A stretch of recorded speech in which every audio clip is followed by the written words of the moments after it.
बिस्मिल्लाहिर्रहमानिर्रहीम। इस वीडियो में हम डिस्कस करने जा रहे हैं एब्जॉर्प्शन ऑफ फूड को। हमने जो तीसरा पार्ट था अपने डाइजेस्टिव सिस्टम का स्मॉल इंटेस्टाइन उसको हमने स्टार्ट किया था। तो आपके जहन में ये सवाल पैदा हो सकता है कि हमने उसके जो दूसरे दो पार्ट हैं, हमने ड्यूडेनम वाला पार्ट जो है वो तो डिस्कस किया है, लेकिन अगले जो दो पार्ट्स हैं वो डिस्कस नहीं किए, जिजोनम और इलियम। तो आप इसको ऐसा समझ लें कि एब्जॉर्प्शन ऑफ फूड को या तो अलग से टॉपिक समझ लें, या आप इसको उसी टॉपिक की कंटिन्यूएशन समझ लें। कि क्योंकि अगले जो 2 काम हैं ना, जो हमारे पास बचा-कुचा काम था डाइजेशन का, वो ड्यूडेनम में आके मुकम्मल हो जाता है। वहाँ पे डाइजेशन हो गई है मुकम्मल। अब अगली चाहे इसके 2 पार्ट हैं, जिजोनम और इलियम, या लार्ज इंटेस्टाइन है, यहाँ पे काम होना है एब्ज़ॉर्प्शन का। तो इसको हम एब्ज़ॉर्प्शन के अंडर ही पढ़ सकते हैं। लार्ज इंटेस्टाइन को वैसे हम अलग से पढ़ेंगे, और ये जो दूसरे 2 पार्ट्स रह गए थे उसके स्मॉल इंटेस्टाइन के, उनको हम इसमें डिस्कस कर लेते हैं। तो अब हम चलते हैं एब्ज़ॉर्प्शन ऑफ फूड की जानिब। अच्छा, एब्जॉर्प्शन ऑफ फूड यानी हमने जो मुंह में निवाला डाला था, एंड पे उस निवाले का बना क्या, मुख्तलिफ मराहिल से वो जो होता हुआ गुजरा है, तो आखिरकार हमारे पास हासिल क्या हुआ है उससे, जो हमने एब्जॉर्ब करना है दरअसल वो हमारे पास है क्या। तो हमारे पास सवाल ये हो सकता है, what are the end products of food digestion. खुराक के इंतज़ाम की आखिरी प्रोडक्ट क्या होती हैं, ठीक है। एंड पे हमारे पास क्या बचता है कि खुराक के हाजमे के बाद आखिरकार हमें क्या हासिल होता है, इस तरह से सवाल हो सकता है। या इसकी आखिरी प्रोडक्ट्स क्या होती हैं, फूड डाइजेशन की हासिलात क्या होते हैं हमारे पास, ठीक है। तो है जी, after the complete digestion of food, खुराक के मुकम्मल तौर पर हज़म हो जाने के बाद, the end products are amino acids, simple sugars, glycerol and fatty acids etcetera. हमारे पास जो बचता है मुकम्मल तौर पर डाइजेशन होने के बाद, तो वो हमारे पास एंड प्रोडक्ट जो हमारे पास है वो है जी अमाइनो एसिड है, सिंपल शुगर्स हैं, ग्लाइसरोल हैं, और फैटी एसिड्स वगैरह होते हैं हमारे पास, ठीक है। ये हमारे पास एंड आ गया। अब इसको हमने यहाँ तो रखना नहीं था, हमने इसको कहाँ पे लेके जाना था एक्चुअली। हमने इसको जिस्म के जो बाकी हिस्से हैं, जब हमारे पास न्यूट्रिएंट्स आ गए हैं तो उनको वहाँ तक पहुँचाना भी तो है। तो अब हम क्या करेंगे, they move from alimentary canal into circulatory system. तो अब हम इसको एलिमेंट्री केनाल से सर्कुलेटरी सिस्टम में पहुँचाते हैं। तो आप देख लें कि यहाँ पे ब्लड में नहीं, हमने कहा कि ब्लड में पहुँचा देते हैं, क्योंकि सिर्फ ब्लड सर्कुलेट नहीं कर रहा होता, एक और दूसरा भी फ्लूइड है जिसको हमने लिम्फ का नाम दिया है, वो भी सर्कुलेट कर रहा होता है। तो लिम्फ अभी तक हमने डिस्कस नहीं किया है, जो अगला शॉर्ट क्वेश्चन आएगा उसमें इंशाल्लाह हम ये भी डिस्कस कर लेंगे। अभी के लिए आप इतना समझ लें कि हमारे पास जो खुराक है एंड पर जो हमारे पास बचती है, मुकम्मल तौर पर हज़म होने के बाद जो हमें चीज़ें हासिल होती हैं, उसमें से एंड प्रोडक्ट जो हमें हासिल होती है, वो अमाइनो एसिड हैं, सिंपल शुगर हैं, ग्लाइसरोल हैं, और फैटी एसिड हैं। अब अगला काम क्या कर रहे हैं, इनको एलिमेंट्री केनाल से सर्कुलेटरी सिस्टम में पहुंचाना होता है। तो आपके पास सवाल ये बन जाएगा कि हमारे पास फूड डाइजेस्ट होने के बाद बचता क्या है। तो हमारे पास बचते हैं जी amino acid, simple sugar, glycerol, fatty acid. अच्छा, अब इनको करते क्या हैं, इनको करते ये हैं कि एलिमेंट्री केनाल से सर्कुलेटरी सिस्टम में भेज देते हैं। तो उर्दू मीडियम वाले बच्चों के लिए इबारत एक दफ़ा दोहरा दी जाए। खुराक के मुकम्मल तौर पर डाइजेस्ट हो जाने के बाद आखिरकार हमारे पास amino acid, simple sugar, glycerol और फैटी एसिड वगैरह हमें हासिल होते हैं। खुराक के मुकम्मल तौर पर हज़म हो जाने के बाद आखिरकार हमें amino acid, simple sugar, glycerol और फैटी एसिड हासिल होते हैं। ये एलिमेंट्री कैनाल से सर्कुलेटरी सिस्टम में मुंतकिल हो जाते हैं। ये हो जाएगा। अच्छा, अब हमने कहा कि मुंतकिल होते हैं, तो अब ये मुंतकिल कैसे होते हैं, ये अगला सवाल इससे पैदा हो जाता है। हमारे पास एंड प्रोडक्ट बची ना, उसको हमने अगले तरफ मुंतकिल करना है, तो मुंतकिल कैसे होगा, ये हम डिस्कस कर लेते हैं। पहले हम चले जाते हैं ये अपनी जो डायग्राम है उसकी जानिब, और फिर हम आ जाएंगे अपनी रीडिंग की जानिब।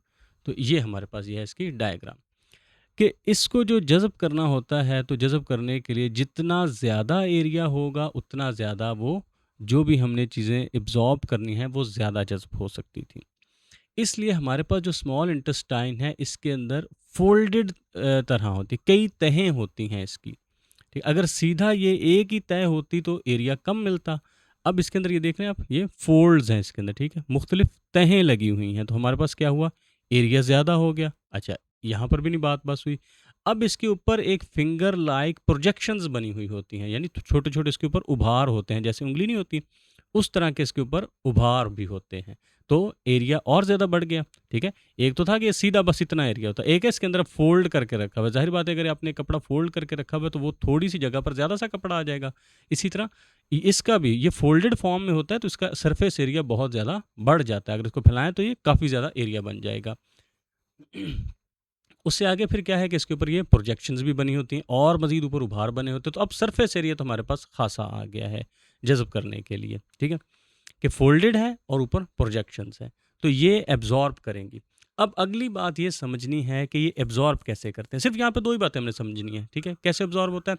एक तो ये इसके पास फ़ोल्डेड होती हैं, अंदर जो इसकी फ़ोल्डेड लेयर्स होती हैं, तो और इसके ये प्रोजेक्शंस होती हैं, फिंगर उँगली की शक्ल की प्रोजेक्शंस होती हैं, जिससे हमें सरफेस एरिया काफ़ी मिल गया। अब इस सरफेस का काम है उन चीज़ों को एब्ज़ॉर्ब कर लेना, जो भी हमने वो अमाइनो एसिड्स वगैरह थे, जो हमने आगे मूव करने हैं एलिमेंट्री कैनाल से आगे सर्कुलेटरी सिस्टम में जो मूव करने हैं। तो ये तो हो गया इसका स्ट्रक्चर।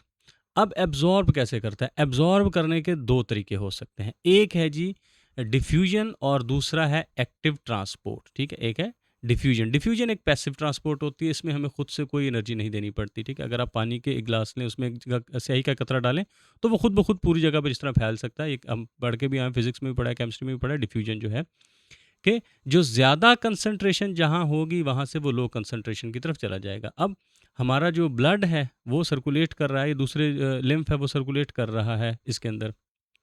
अच्छा, सर्कुलेशन के दौरान जनाब इसके अंदर तो न्यूट्रिएंट्स की वो है मिकदार कम है और यहाँ पर जो स्मॉल इंटेस्टाइन है इसके अंदर न्यूट्रिएंट्स की मिकदार ज़्यादा है, तो ये ज़्यादा से खुद ब खुद ही कम वाली साइड पर चला जाएगा। ये तो हो गया पैसिव। अब ये जाता जा रहा है, जाता जा रहा है, जाता रहा है, यहाँ तक कि इधर भी पूरे हो गए, इधर भी उतनी ही मिकदार है और इसके अंदर भी उतनी मिकदार है। दोनों तरफ जब मिकदार हो जाएगी बराबर, अब डिफ्यूज़न नहीं होगी। जब दोनों तरफ बराबर हो जाती हैं वो कंसंट्रेशन, फिर जो है डिफ्यूज़न का अमल रुक जाता है। उसके बाद ताकि मुकम्मल तौर पर ये एब्ज़ॉर्ब हो जाए, 100% जो हमारे न्यूट्रिएंट्स हैं वो जिस्म को फ़ायदा पहुँचा दें, तो उसके लिए ये होता है कि इनको फिर जो हमारी स्मॉल इंटेस्टाइन की सेल मेम्ब्रेन है, ये इनको पुश करके भेज देती है उस तरफ। तो ये हुआ एक्टिव ट्रांसपोर्ट, ठीक है? इस दौरान हमारी जो एटीपी है वो कंज़्यूम होती है और एटीपी आप इसको एडिनो ट्राइफॉस्फेट जो है, ये अब ऐसे समझ लें कि ये हमारे पास फ्यूल है जो हमें देना पड़ता है, ठीक है? अगर हम ट्रांसपोर्ट लगा रहे हैं ना, तो ये हमारा समझ लें पेट्रोल या डीज़ल है, जिसको लगा के हमने इनको उधर भेजना है उसके अंदर, वो सर्कुलेटरी सिस्टम के अंदर। तो डिफ्यूज़न तो हो जाएगी अपने आप और जो एक्टिव ट्रांसपोर्ट है इसके लिए हमें ये एटीपी कंज़्यूम करनी पड़ती है और इसको जो सेल मेम्ब्रेन है वो पुश करके उसके अंदर भेज देगी जो हमारा सर्कुलेटरी सिस्टम है। तो टोटल हमने क्या समझा? हमारे पास स्मॉल इंटेस्टाइन के अंदर फोल्डेड लेयर्स हैं और इसके ऊपर फिंगर की तरह की प्रोजेक्शंस हैं। इसमें 2 तरह से ये आगे भेजा जाता है, एक तो डिफ्यूज़न होती है। अब हमने क्या करना है, वो जो न्यूट्रिएंट्स हैं उनको सर्कुलेटरी सिस्टम में मुंतकिल करना है, तो सर्कुलेटरी सिस्टम में ये 2 तरीकों से मुंतकिल होता है। एक तो पैसिव तरीका है जिसमें डिफ्यूजन है और दूसरा है जी एक्टिव ट्रांसपोर्ट और उसके लिए हम ये भी इस्तेमाल करते हैं अपना एटीपी जो है इसको यूज़ कर लेते हैं। अब हम चले जाते हैं अपनी रीडिंग की जानिब। हाँ जी। व्हाट आर विली, अच्छा, ये मैंने शायद एक्सप्लेन इसको नहीं इतना कर पाया कि ये उँगली की तरह के जो स्ट्रक्चर होते हैं इनको कहते हैं विली, ठीक है? इनको विली कहते हैं और सॉरी ये है इसकी प्लूरल है, प्लूरल इसकी है विली। अगर इसको एक को हम बताएँ कि एक को क्या नाम है तो उसको हम विलस कहते हैं, ठीक है? विलस सिंगुलर है और जो विली है ये प्लूरल है इसका, ठीक है? जैसे बैक्टीरियम का प्लूरल बैक्टीरिया होता है ना, क्राइटेरियन का प्लूरल क्राइटेरिया होता है, उसी तरह विलस का जो प्लूरल है वो है विली।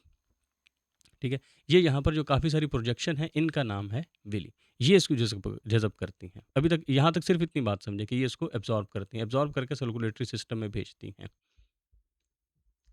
अच्छा जी। ये what are villi and what is their function? Villi क्या होते हैं और इनके फंक्शंस क्या हैं? The inner walls of the small intestine are highly folded. Small intestine की जो अंदरूनी दीवारें होती हैं ये बहुत ही ज़्यादा फोल्ड हुई हुई होती हैं, ठीक है? उसकी बहुत सी तहें होती हैं। बहुत सी यानी तह वो उस लिहाज से लेयर वाली लिहाज से नहीं बल्कि फोल्ड वाली लिहाज से तहें होती हैं। More over these folds have millions of finger like projections. उसके साथ-साथ इनके ऊपर लाखों की तादाद में उँगली की शक्ल के उभार होते हैं, कॉल्ड विली, जिन्हें हम विली कहते हैं, और इसका जो सिंगुलर है वे वो है जी विलस। अ, स्मॉल इंटेस्टाइन की अंदरूनी दीवारों में बहुत सी तहें मौजूद होती हैं। मज़ीद ये कि इन तहों के ऊपर लाखों की तादाद में उँगली की शक्ल के उभार होते हैं, जिन्हें विली कहते हैं, और इसका वाहिद विलस है। ठीक है? यहाँ तक हमारे उर्दू मीडियम वाले बच्चे ऐसी इबारत लिख देंगे।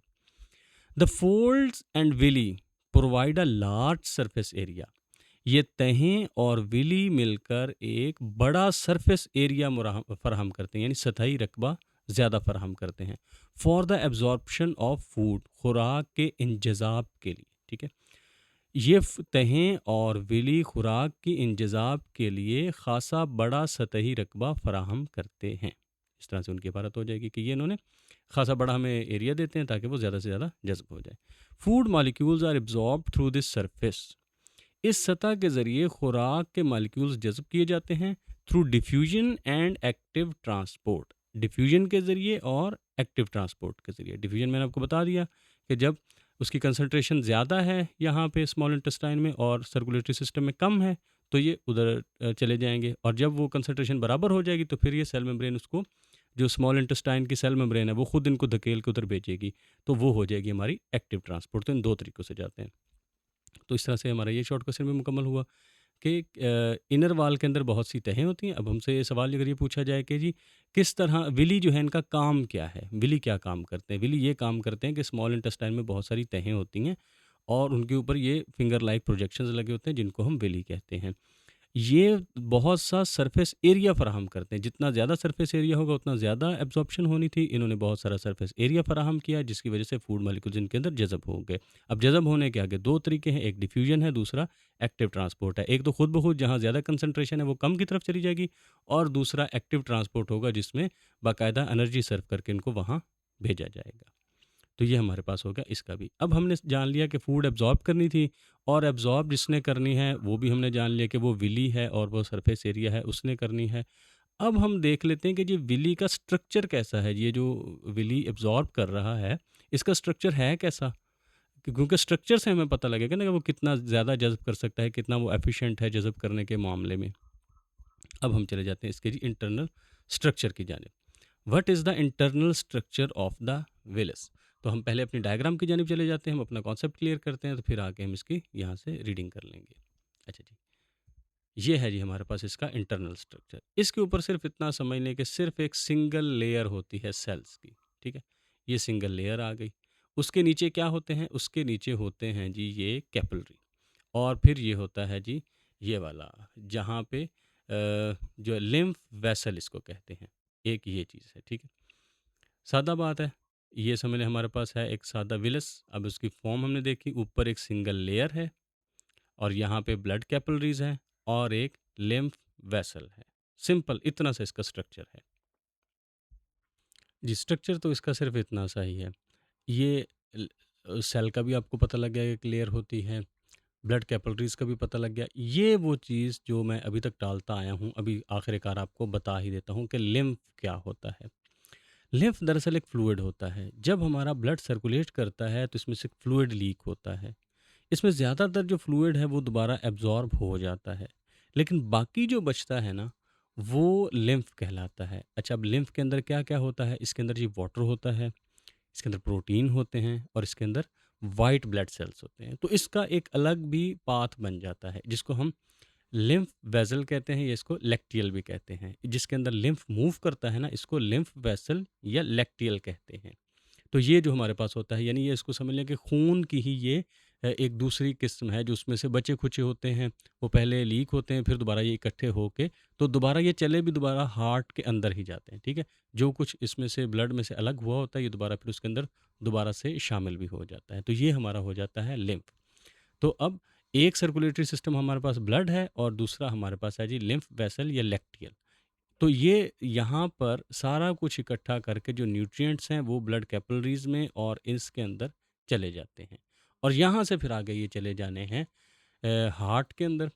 ठीक है? लेकिन हार्ट में जाने से पहले एक और ऑर्गन है उसके पास ही जाते हैं, वो कहलाता है, वो हम अगले शॉर्ट क्वेश्चन में आ जाते हैं। लेकिन अभी के लिए आप ये समझ लें कि ये डायरेक्ट हार्ट में नहीं जाते बल्कि एक और ऑर्गन से होते हुए फिर ये हार्ट तक पहुँचते हैं। ठीक है? यहाँ हमारा स्ट्रक्चर हो गया मुकम्मल कि सिंगल इसके ऊपर लेयर होती है और उसके अंदर कैपिलरीज़ लगी होती हैं और लैक्टियल होते हैं, ठीक है? लिम्फ वेसल लगा होता है। इसके अंदर सारे न्यूट्रिएंट्स जाते हैं और यहाँ से ये आगे दूसरे ऑर्गन की तरफ चले जाते हैं, जिससे ये फिर आगे हार्ट की तरफ चले जाएँगे। अब हम चले जाते हैं अपनी रीडिंग की जानिब। तो लिम्फ भी क्लियर हो गया कि ये एक फ्लूइड ही होता है जो उससे में से ब्लड से अलग हुआ होता है, दोबारा फिर ये एब्जॉर्ब हो जाता है और फिर ये चला हार्ट के अंदर ही जाता है और इसके अंदर शामिल क्या क्या होता है, इसके अंदर ये वाटर होता है, प्रोटीन होते हैं और इसके अंदर एक तीसरी चीज़ थी वाइट ब्लड सेल्स। ये तीन इसके अंदर, तो वाटर, प्रोटीन और वाइट ब्लड सेल्स। अब हम चले जाते हैं अपनी रीडिंग की जानिब। ये है जी हमारे पास what is the internal structure of villus. Villus का जो इंटरनल स्ट्रक्चर है, अंदरूनी ढांचा है, वो किस तरह का है, जिसने एब्जॉर्प्शन करनी है, दरअसल उसका ढांचा कैसा है। The wall of villus is made of a single layer of cells. Villus की जो दीवार होती है वो सेल्स की एक तह की बनी होती है, यानी वाहिद तह की बनी होती है। विलस की दीवार सेल्स की वाहिद तह की बनी हुई होती है। Inside the villus there are blood capillaries and lymph vessel. Villous के अंदर ब्लड कैपिलरीज होते हैं और लिम्फ वेसल होते हैं, कॉल्ड लैक्टियल। इनको हम लैक्टियल कहते हैं, यानी लिम्फ वेसल जो है इनको हम लैक्टियल भी कहते हैं। एक मिनट जी, तो जो ये होता है लिम्फ वेसल, इनको हम कहते हैं लैक्टियल। तो यहाँ पर क्या हो जाएगा कि विलस के अंदर खून ब्लड कैपिलरीज होती हैं और एक लिम्फ वेसल होता है जिसे लैक्टियल कहते हैं। The glycerol and fatty acids, glycerol और fatty acid present in the small intestine, जो स्मॉल इंटेस्टाइन में मौजूद होते हैं, enter the lacteals of villi, villi की लैक्टियल्स में दाखिल हो जाते हैं। स्मॉल इंटेस्टाइन में मौजूद ग्लाइसरोल और फैटी एसिड विली की लैक्टियल्स में दाखिल हो जाते हैं। The lacteals carry them to main lymph vessels, lacteal इन्हें मेन लिम्फ वेसल्स तक ले जाते हैं। ठीक है, वेसल्स का आगे जो बड़ी यानी नाली होती है वहाँ तक ले जाते हैं, जिसके अंदर लिम्फ ने फिरना, लिम्फ सर्कुलेट करता है ना, उसका जो बड़ी नाली है वहाँ तक इसको पहुँचा देता है। Which empty it into blood vessels near heart, जो इसको दिल के करीब जो ब्लड वेसल्स हैं वहाँ पर इसको खाली कर देता है। तो जितने भी हमारे पास न्यूट्रिएंट्स वगैरह बने थे वो विली ने इब्जॉर्ब किए। अब विली के अंदर क्या है जी, उसके अंदर ब्लड कैपिलरीज हैं और लिम्फ वेसल हैं। ये जो सारे के सारे हैं हमारे पास ग्लाइसरोल और फैटी एसिड, ये चले गए लिम्फ के अंदर और लिम्फ इनको स्मॉल इंटेस्टाइन से चले गए लिम्फ उसके अंदर लैक्टियल्स के अंदर, लैक्टियल इनको लेके चले गए आगे बड़े लिम्फ मेन लिम्फ वेसल तक और वहाँ से ये सारे हार्ट के पास चले गए। यानी सारा कुछ इकट्ठा होके एक वो लिम्फ वेसल में गया, वो बड़ी नाली है, और वो ये सारा लेकर हार्ट की तरफ रवाना हो गया। तो ये हमारा इसका बन जाएगा कि इसका स्ट्रक्चर कैसा है जी। सादा लफ्ज़ों में इसका स्ट्रक्चर कैसा है, हमारे उर्दू मीडियम वाले बच्चों के लिए मेरे ख्याल में आखिरी लाइन सिर्फ रहती है, उसका हम इनको बता देते हैं कि लैक्टियल इन सारी चीज़ों को लैक्टियल इन चीज़ों को लेकर मेन लिम्फ वेसल्स तक ले जाते हैं, जहाँ इन्हें दिल के करीब खून में खाली कर दिया जाता है। यानी वो जो वेसल जिसमें लेके गए हैं उसको सारे का सारा वो खून में उंडेल देती है। लैक्टियल्स इनको लेकर मेन लिम्फ वेसल में ले जाते हैं, जहाँ इसे दिल के करीब सारे के सारे को खून में खाली कर दिया जाता है। ये सारे के सारे को खून में खारिज कर दिया जाता है, ये वहाँ उसमें मुंतकिल कर दिया जाता है। इस तरह की इसके आप वर्डिंग लिख सकते हैं। अब हम जान लें कि इसका क्या मतलब बना। जो इंटरनल स्ट्रक्चर है विलिस का, कि ये जी एक सादा एक सेल की दीवार है। विलिस के जो है सॉरी इसके ऊपर विलिस की जो दीवार है उसके ऊपर सेल की एक वाहिद तय होती है। इसके अंदर ब्लड कैपिलरीज होते हैं और लिम्फ वेसल होते हैं जिनको हम लैक्टियल कहते हैं। जो ग्लाइसरोल और फैटी एसिड होते हैं वो स्मॉल इंटेस्टाइन से लैक्टियल्स के अंदर चले जाते हैं। ये लैक्टियल्स उसको लेके मेन लिम्फ में चले जाते हैं और मेन लिम्फ इसको हार्ट के करीब जाके सारे के सारे को ब्लड में दाखिल कर देते हैं, ब्लड के अंदर इसको छोड़ देते हैं। तो ये हमारा हो गया जी विलिस का भी स्ट्रक्चर। अब इससे अगली हमने क्या चीज़ समझनी है कि जो हमारे पास वो एब्जॉर्ब हुआ है वो दरअसल अब उसका आगे क्या करना है। ठीक है, अब वो सारे न्यूट्रिएंट्स तो हमारे पास हासिल हो गए, अब उन न्यूट्रिएंट्स को हमने आगे उनका करना क्या है? तो हम सबसे पहले चले जाते हैं अपनी डायग्राम की तरफ, तो वहाँ से हम अपना कॉन्सेप्ट क्लियर कर लें, तो फिर हम इधर रीडिंग की तरफ आ जाएँगे। ये है जी हमारे पास ये डायग्राम है कि ये सारे के सारे हमारे पास अब स्मॉल इंटेस्टाइन में हो गए इकट्ठे, यहाँ से ये सारे जज़ब होते हैं और ये एक मेन होती है हेपेटिक पोर्टल वेन। इसके ज़रिए ये सारे के सारे लिवर में चले जाते हैं, ठीक है? तो जिगर का किरदार आता है दिल से पहले, ये सारे के सारे जिगर में जाते हैं, जिगर से फिर ये आगे हार्ट में चले जाते हैं। तो ये वेन है, हेपेटिक पोर्टल वेन। तो जो लिवर से मुतल्लिक वेन होती है उसको हेपेटिक वेन कहते हैं और इसके अलावा जिसका ब्राउनिश रेड कलर होता है ना, कलेजी रंग जिसको कहते हैं, उस रंग की ये होती है, उस रंग को भी हेपेटिक ही कहते हैं। इस वजह से इसको हेपेटिक पोर्टल वेन कहते हैं। जो जिगर के चीज़ें लेकर आती जाती है, इसको हम कहते हैं, ये जो ट्रांसपोर्ट करके जिगर की तरफ लेके जा रही है ना, ये हमारी है जी हिपैटिक पोर्टल वेन। इसके रास्ते सारे पहुंच जाते हैं लिवर के अंदर, लिवर फिर इसको जाके दे देता है हार्ट को, हार्ट से चूंकि ब्लड होके गुजरता है, जब हार्ट तक पहुंच गया तो ब्लड पूरे जिस्म में सर्कुलेट करता है, हार्ट का काम ही यही है वो ब्लड को पंप करना। तो अब ये इससे होते हुए सारे के सारे जो हमारे बॉडी ऑर्गन्स जिसको जहाँ पे इसकी ज़रूरत होती है ये वहाँ पे उसको पहुँचा देता है। तो हमारे जो विली ने एब्जॉर्ब किए थे, एब्जॉर्ब करके पहुंचा दिए लिवर के पास, किसके ज़रिए? हेप्टिक पोर्टल वेन के ज़रिए उसने लिवर तक पहुंचा दिए। लिवर ने आगे इसको पहुंचा दिया हार्ट तक। अब हार्ट ने ब्लड में इसको शामिल कर दिया हुआ है, यहाँ उसमें ही शामिल हो गए थे ना, लिम्फ से आके जो एम्प्टी हुआ था वेसल, तो ब्लड में ही हुआ था। ब्लड एक दफ़ा चला गया हार्ट में, तो अब हार्ट का काम है इसको पूरे जिस्म में पहुंचा देना। तो उस ब्लड के ज़रिए अब न्यूट्रिएंट जिसको जहाँ पर ज़रूरत थी, चाहे हमारे मसल्स को ज़रूरत थी, हमारे दिमाग को ज़रूरत है या लीवर को ज़रूरत है, कि इवन के हमारी लार्ज इंटेस्टाइन को भी अगर ज़रूरत है, तो यहीं से ये हार्ट इसको सारी तरफ पहुंचा देगा। तो इस तरह से हमारी ये जो हमने न्यूट्रिएंट्स हासिल किए थे वो जहाँ जहाँ उनकी ज़रूरत है वहाँ वहाँ भी पहुँच जाते हैं। अब हम इसकी रीडिंग कर लेते हैं जी। रीडिंग क्या है? How are amino acids and simple sugars absorbed and transported to liver? Amino acid और सिंपल शुगर्स किस तरह से जज़ब होती हैं और कैसे इनको लिवर तक पहुंचाया जाता है? Amino acids and simple sugars enter the blood capillaries of villi. Amino acids और सिंपल शुगर्स ब्लड विली की ब्लड कैपिलरीज में दाखिल हो जाती हैं, ठीक है? ये दोनों कहाँ पे दाखिल हो जाते हैं? विली की ब्लड कैपिलरीज में। उर्दू मीडियम वाले बच्चों के लिए इबारत भी साथ ही आ गई। अमाइनो एसिड और सिंपल शुगर विली की ब्लड कैपिलरीज में दाखिल हो जाती हैं। These capillaries join to make a hepatic portal vein. ये सारी कैपिलरीज मिलकर एक हिपैटिक पोर्टल वेन बनाती हैं, which carries the amino acids and sugars to the liver, जो अमाइनो एसिड और शुगर्स को लिवर तक पहुंचा देती हैं। From the liver the hepatic vein carry these nutrients to heart. From अब क्या है, जिगर से ये हेपेटिक वेन जो है ये सारे न्यूट्रिएंट्स को दिल तक पहुंचा देती है, and then to all parts of the body, और फिर इस तरह ये जिस्म के तमाम हिस्सों तक पहुंच जाता है।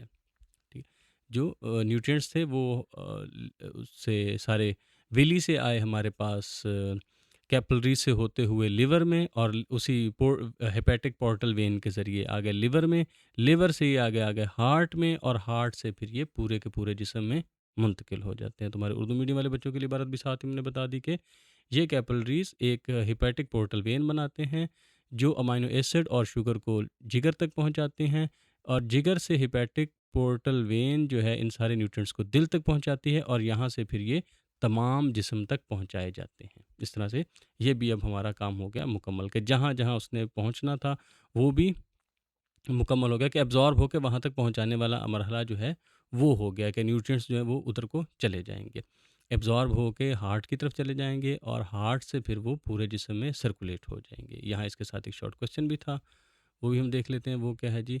What is located at the blind end of the caecum? कि सीकम का जो आखिरी सिरा होता है उसके ऊपर क्या वाक़ होता है? ये हमारा सवाल है। ये साइड बॉक्स था जिसको भी हमने शॉर्ट क्वेश्चन में कन्वर्ट करके तो ऐड कर दिया। What is located at the blind end of caecum? Caecum के ब्लाइंड एंड पर क्या वाक़ होता है? दरअसल ये है जी हमारा सीकम। इसको हम उसमें पढ़ेंगे लार्ज इंटेस्टाइन में भी, तो ये हमारी है, 1 मिनट, लार्ज इंटेस्टाइन। तो ये वाली जो जगह है ना, इसकी बात कर रहा है, ये इसका ब्लाइंड एंड है। यहाँ से स्मॉल इंटेस्टाइन जो है लार्ज इंटेस्टाइन के साथ जुड़ रही है। तो यहाँ से समझ लें हमारी लार्ज इंटेस्टाइन शुरू हो रही है। तो ये जो जगह होती है इसको हम कहते हैं अपेंडिक्स, ठीक है? आपने बात सुना होगी कि अपेंडिक्स का दर्द शुरू हो गया, ये अपेंडिक्स निकलवाई है, तो ये होती है दरअसल अपेंडिक्स। अपेंडिक्स का काम क्या होता है? अपेंडिक्स का काम ये होता है कि जितने भी हमारे गुड बैक्टीरिया वगैरह होते हैं वो सारे इसके अंदर स्टोर होते हैं। तो जब कभी हमें कोई ऐसी डिज़ीज़ लगती है कि हमारा जो फीसिस है वो बार-बार ख़ारिज हो रहा है, तो यहाँ से जो रिज़र्वायर था ये ख़र्च होने लग जाता है। यानी यहाँ पर हमारा स्टोर हुआ होता है गुड बैक्टीरिया, तो वो यहाँ से ख़र्च होने लग जाता है। तो वो ख़र्च होता रहता है, जब हमारी तबीयत ठीक हो जाती है तो फिर ये दोबारा फिर इसके अंदर स्टोर होना शुरू हो जाता है। तो ये हमारा है जी अपेंडिक्स है। अब हम डिस्कस कर लेते हैं। अपेंडिक्स हमें पता लग गया कहाँ पे वाक़या है। ये जो सीकम है, ये हमारे पास है सीकम। इसके जो डेड एंड पर सॉरी है, हाँ, डेड एंड पे जो वाक़या है, ये छोटी-सी नाली है, इसको हम अपेंडिक्स कहते हैं।